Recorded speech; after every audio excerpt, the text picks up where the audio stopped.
Hi, this is Layla Brewer, Title IV Part A Program Consultant at KDE. Today I'm going to walk through the FY19 Title IV Part A application in GMAP. This will be an opportunity for you to see changes to the application, and I'm also going to be talking about things that we look for on the application when we actually do our reviews. So first, you're going to start by going to the Funding Applications page. On this page, you're going to want to make sure that you are in 2019. And down under the Entitlement Funding Application, you'll want to click on Consolidated. At first, mine's already says it's in Draft Started, but you'll want to change the status to Draft Started before you can actually do anything in GMAP. And this is called our Sections page. So for those of you that are new to GMAP, I'm just going to talk a little bit about this page so you understand some things that you may need to know on this page. First thing is down here you will see a Contacts button. This is your district contacts. Now whenever you're doing your application, you want to make sure you complete this area of who your Title IV Part A contact is. That way we know who to notify for any changes or any information that may need to go out. If you are new Title IV Part A consultant or district contact, you do need to add that in and update this area. If you look over here towards the top, you will see the validation. Under here, you'll also see messages. The top, you have all messages. But as you scroll down, you can see messages in each section of your application. What these are is they'll show you if there's any errors that may need to be fixed before you can actually submit your application. So if your application won't submit, you may have an error message. So if you look down here under Title IV Part A, we haven't started this application yet. But let's say I click on the messages under Program Administration. I'm going to have an error here, and where it's error in red, anytime you see red, it means you can't submit it. And it says here that questions marked with an asterisk require a response. Anytime you click those messages, if you click on this link here, it'll actually take you to the page where you can fix your error. Okay, we'll go back to our Return to Sections page. As we scroll down, I'm going to also show you at the bottom the consolidated checklist. Now, if you get an application back where you may need to do a revision, if you click on the consolidated checklist, it's actually going to show you where notes were made by the consultants at KDE on what areas need to be reviewed. So next to checklist description, if you click Collapse all these boxes here will show either not reviewed if the consultant hasn't reviewed it yet. If it says attention needed, it means there's something you need to fix. So if you click the plus sign next to that area, if it shows attention needed, you'll see a checkbox next to one of these questions, and that will show what area actually needs fixed, along with a note from the consultant at KDE on specific things they're looking for in the application that may need to be changed. It may be something as simple as the budget doesn't quite match, or there's more detail that may need to be given in the activities you plan on providing using your title funds. Okay, so now when you finish looking at this, if you click the Go To box at the top, it shows you a lot of different options on where to go. Right now we're at the consolidated checklist page, but what we're going to want to talk about today is the Title IV Part A. So I'm going to go to Title IV Part A and I'm going to go over to Program Description, since that's the very first page in the application. Okay, on the Program Administration page, you're going to see several boxes. The first box has the stakeholders in the area served by the LEA that were consulted when you designed the application itself. Anyone with an asterisk is required. Now, stakeholder consultation does not mean that you go in and you say, hey, we're going to use our Title IV funds for this. What do you think? What this is you're basically saying, hey, we have Title IV funds. This is what it covers. And you kind of go over what the grants, what's in the grant regulations, and you see what it is they see as an actual need, or you see what it is they think the fund should be used on. So community-based organizations, you know, you may have some local co-ops, different places like that. Local government representatives, a lot of districts are consulting with local businesses. They're also consulting with their local law enforcement offices, especially when it comes to school safety. So you really do need to consult with all of these groups. Each of them have a different perspective to give. That is why these are required. The next section is distribution of funds. In this box, the LEA or the district can decide how they're going to spend their funds. It can be the school with the greatest need, the highest percentage or numbers of students from low-income families, or priority or focus schools. Right now, we don't have any schools that are identified as persistently dangerous, so that's why there's no way to check that box. Now, since Title IV Part A funds are based on formula of what a district receives for Title I, I've had questions about if they need to prioritize their money based upon their Title I school.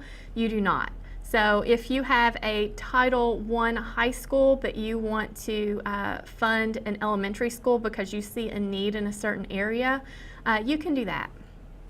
And the last box is the supplement not supplant rules and regulations. So this box, you'll want to make sure that you are using funds to supplement an activity, which means you may have an activity that you've started but you can't carry it on. Maybe you're wanting to expand an activity. If you expand an activity already used with state or local funds, you can do that. You can't supplant, which means you can't say, hey, we have a guidance counselor here and I think we can fund them under Title IV. You can't do that if they're already paid with state or local funds. You could move them from a part-time to a full-time position and fund the rest of their salary with federal funds, but you cannot supplant. Okay, so once you've checked off all the boxes on this page that are required, you're going to click Save and Go To, and next page. Okay, this is our needs assessment page. So on here, you will have 3 boxes up at the top for the well-rounded educational opportunities, one for safe and healthy students, and one for the effective use of technology. It asks you for the date of the assessment, so when was your needs assessment conducted, and then also what needs assessment was used. A lot of districts are using their CDIP, so their District Improvement Plan. Now the assessment date, it has to be something somewhat recent, but if you got over $30,000 last year and your needs assessment still applies, you only have to do a needs assessment at least once every 3 years. So if you did a needs assessment last year for last year's application, you can still use the information from that needs assessment here as well. Just make sure you include the date of the assessment and what needs assessment was used. Also, you may have a needs assessment, let's say your CDIP, where you are able to identify areas in well-rounded education and safe and healthy students that you could use Title IV funds for, but it may not have something identified for effective use of technology.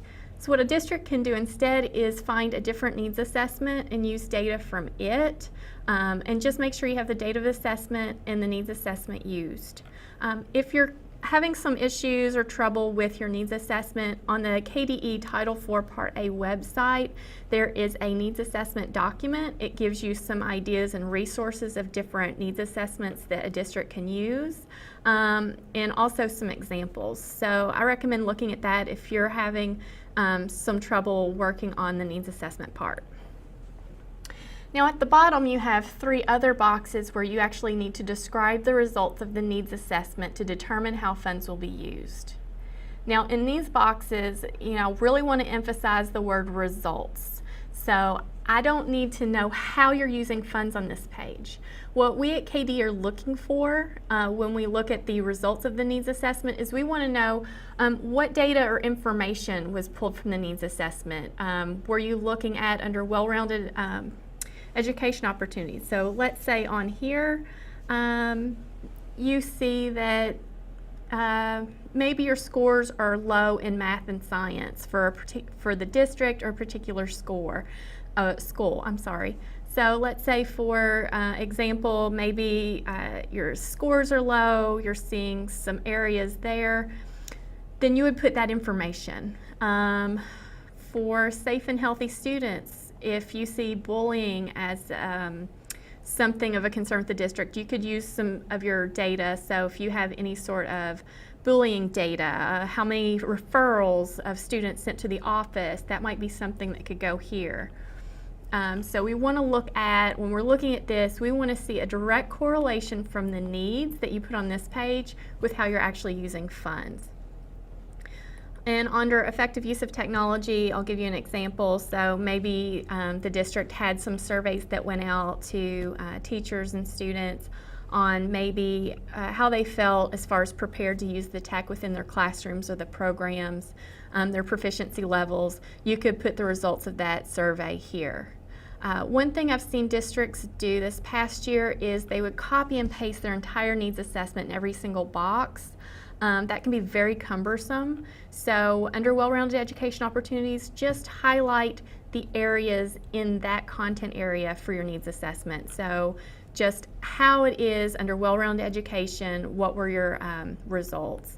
Same for the other two categories. So just be mindful of that.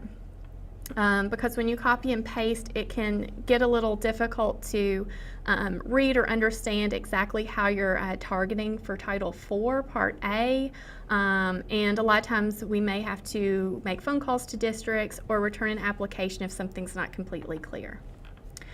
Okay, so once you've completed this page, you can click Save and Go to. Next page. Okay. So on this page, this is the Equitable Services for Private Schools page. Right now we see that the administrator is actually making some changes to this page, but I'm going to talk about what the page is going to look like this next year.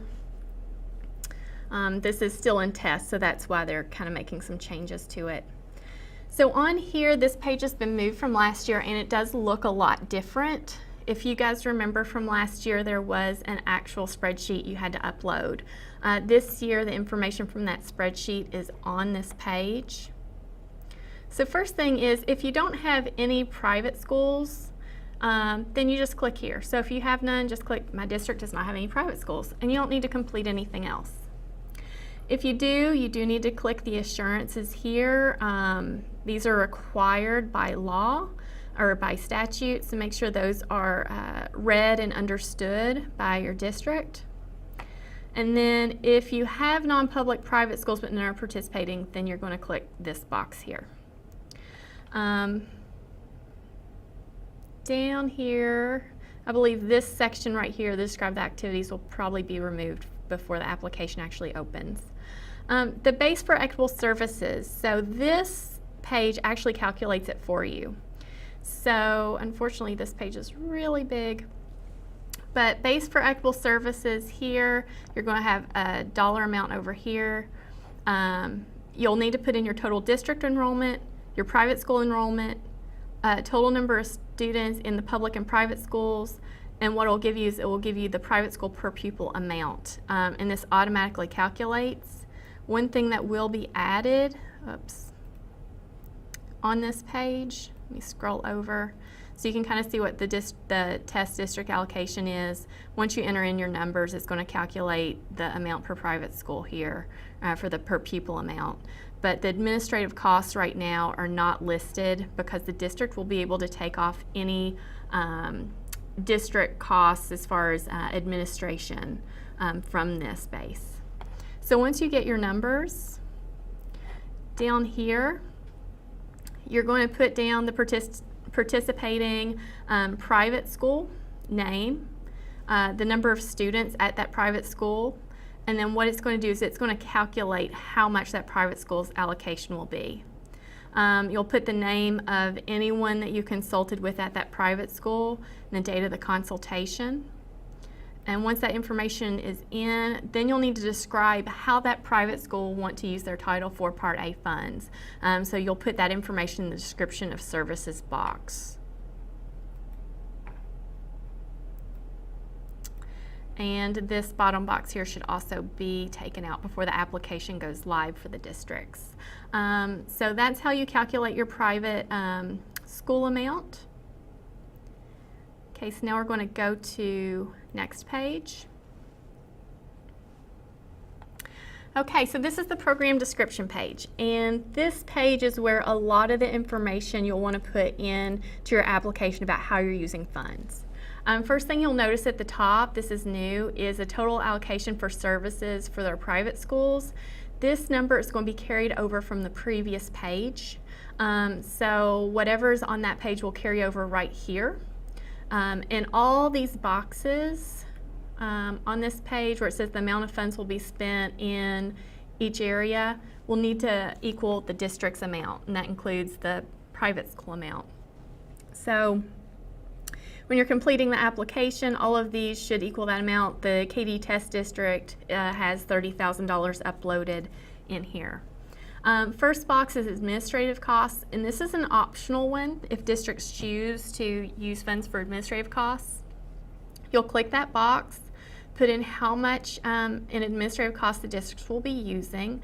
A lot of districts have used administrative costs to help with the consultation fees, like when they're sending certified letters to their private schools, they'll use a portion of their Title IV funds to do that. The district can reserve up to 2% for the administrative costs for carrying out any program responsibilities, and you'll describe the purpose of any costs here, how you're going to be using those funds for administrative costs. Okay, when we scroll down for well-rounded education, if you receive at least $30,000 of Title IV-A funds, you do have to put a minimum of 20% in this area. If you receive over $30,000, you can put any or all amount in here. So you'll put the amount of funds to be spent in support of this area under well-rounded, and then you're going to describe any activities that are going to be budgeted to support well-rounded education. So what activities, remember if you had to do a needs assessment, it must align or correlate to what is in your needs assessment. So if you have in your needs assessment that you have low scores, I think I said like math and science, those are low, and then in the program description you say you're going to add a music and arts program at elementary school, that doesn't align, so make sure that there is correct alignment between these two and that it is clear. Also, any activity has to be evidence-based in here for how you're using your funds. The next box is any partnerships with outside organizations. So it's up to the district if they're partnering outside organizations. It is encouraged.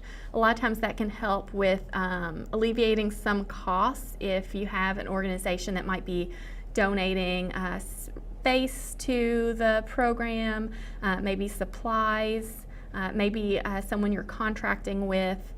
So list partnerships here. If you don't have any, then just put NA in this box. And describe how the effectiveness of the activities will be assessed. So here what you need to do is you need to put in, so are you going to use test scores? Are you going to use surveys to see how well it's working? Are you going to put in data? So you need to make sure that you have something here that actually is a measurable amount of how you're going to see how effective the activity is used.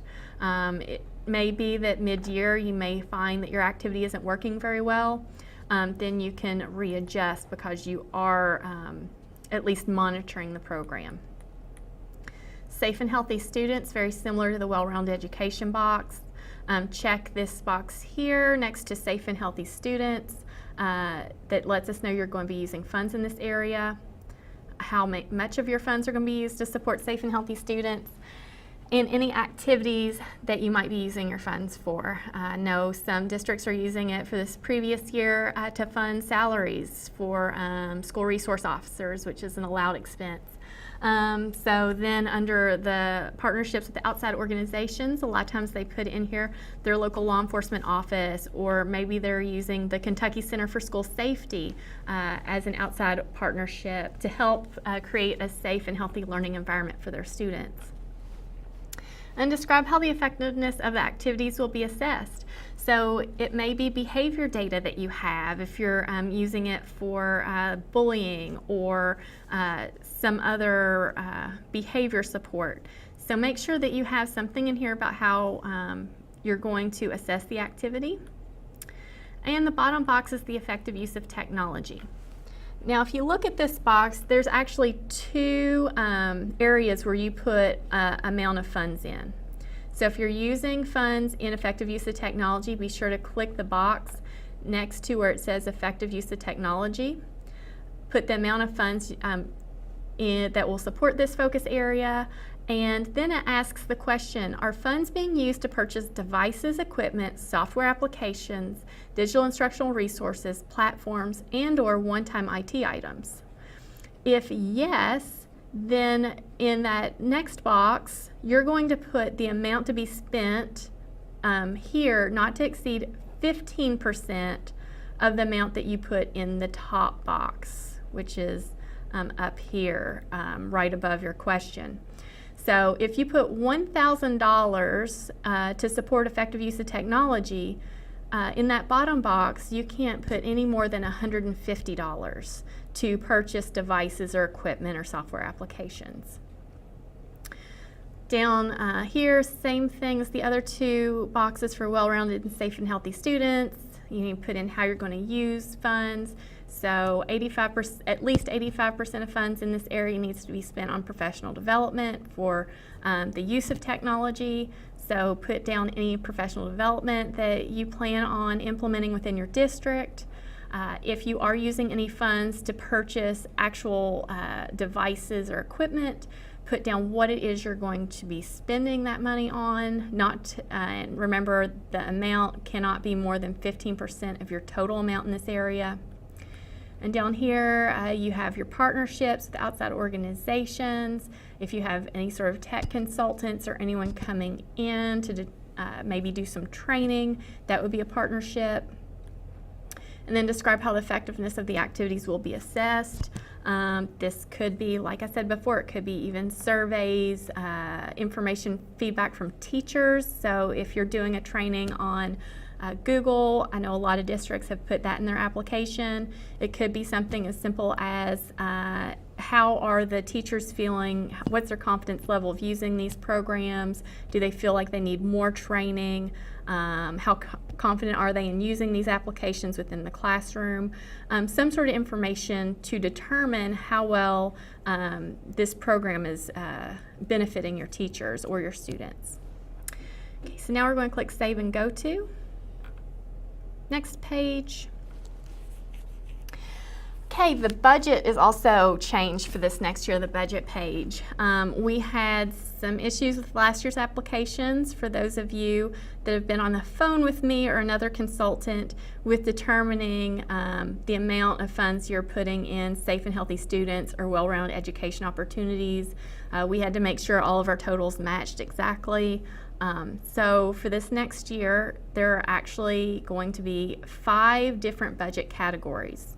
You have one for administrative costs, private schools, safe and healthy students, effective use of technology, and well-rounded education opportunities. And the reason is since our grant has specific rules where you have to spend at least 20% in well-rounded and at least 20% in safe and healthy students if you get over $30,000. This just makes sure that that rule's followed within the budget.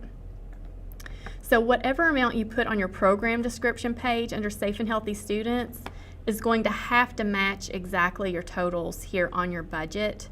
It is actually on the application itself, those 2 pages are now linked. So if you put 10,000 safe and healthy students, the budget total under safe and healthy students will have to show 10,000 or else it will not let you submit your application. So when you're on this budget page here, it shows you how much your total allocation is, shows you what your indirect cost rate is down here. And if you look down under the action and category, next to that you should see the total in each area, and it shows you down towards the bottom how much is remaining. So right now this application has put $5,000 in administrative costs. That is excessive, so that would probably need to be adjusted before this application could be submitted. But it tells us that there's $25,000 remaining. So when we're adding in information on this budget page, where it says action and modify, that's where we're actually going to add in our budget items. So I'm going to click Safe and Healthy Students Modify. So on this page, I can click the Add Budget Detail. When I click that button, it's now going to bring up the page where you actually add in the information about the budget and how you're going to be using your funds. The budget page has changed from last year, so if it looks a little different, there were some changes made. So first we have our category. We are under Safe and Healthy Students. Our object code here are the codes that you can use. So I just pulled up that drop down box. It has all the codes you can actually use under Title IV Part A. So if there's a code that you want to use and it's not listed here, then it means it's not an allowable code for Title IV Part A. So you'll need to pick one that's actually listed. So let's say this district, our test district, wants to, let's pick something, say general supplies, code 0610. So they're going to purchase some general supplies for Safe and Healthy Students. Quantity, we'll keep that at 1. And the cost, let's make that $100. Oh. And then it's going to change the budget detail total to 100. And then if you look over here, it actually makes the changes for you where it says total for all budget details to 5,100. And it tells you what your remaining balance is. And then the narrative description, specifically for general supplies, but in all areas, you need to tell how funds are used. Since general supplies is a very vague category, you can do a lot of different things.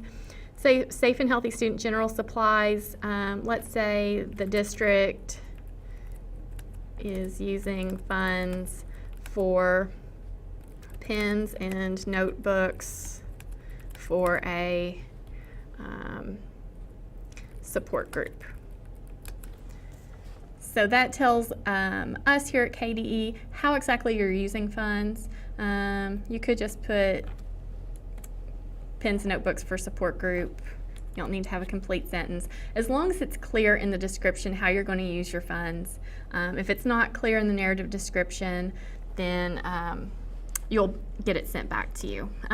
Last year you had to put in the narrative description if you're using general supplies for multiple content areas, you had to list what content area.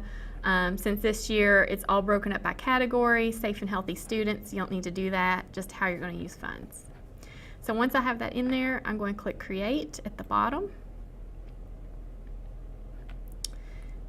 And now it takes me to this page where I can either delete this item here or I can edit.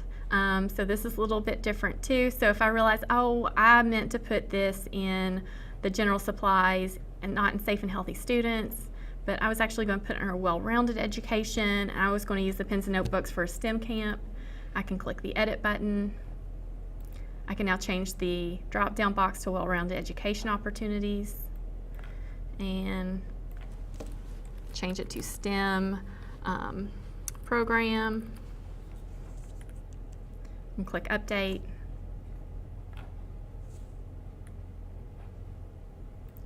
And it should have made the changes, but it's not shown here because this is still Safe and Healthy Students. So if I hit Return, since I changed it to Well-Rounded Education, it should now show under Well-Rounded Education Opportunities, $100. So that's how you make some changes and adjustments to your budget. Now if you click Go to Next Page, this is your budget overview. On here, it's going to list how you're spending funds so far. It tells you what object code you're spending your funds under, and then it's going to list what categories you're spending under. Right now, all we have is administrative costs and well-rounded education opportunities. Once you add more categories in, it will expand this area to add those in, and we can see that we still have $24,900 remaining. So we're almost finished with this walkthrough. Click Go to Next Page. This is where you can upload documents. This year nothing is required. So you do not need to upload the Equitable Services worksheet. So you don't need to add any additional documents. So now we're going to go back to the sections page. Once you have completed the entire consolidated application, not just Title IV Part A, but your Title I, Title II, Title III, Title V, what you're going to do is then you'll click Draft Completed. Once it's completed, it will need to be approved by the finance officer and the superintendent before we can review it here at KDE. So that is the Title IV Part A overview. If you have any questions about Title IV Part A, you can contact me, Layla Brewer, at layla.brewer@education.ky.gov. But hopefully this webinar was informational for you for when you start on your FY19 Title IV Part A application. Thank you.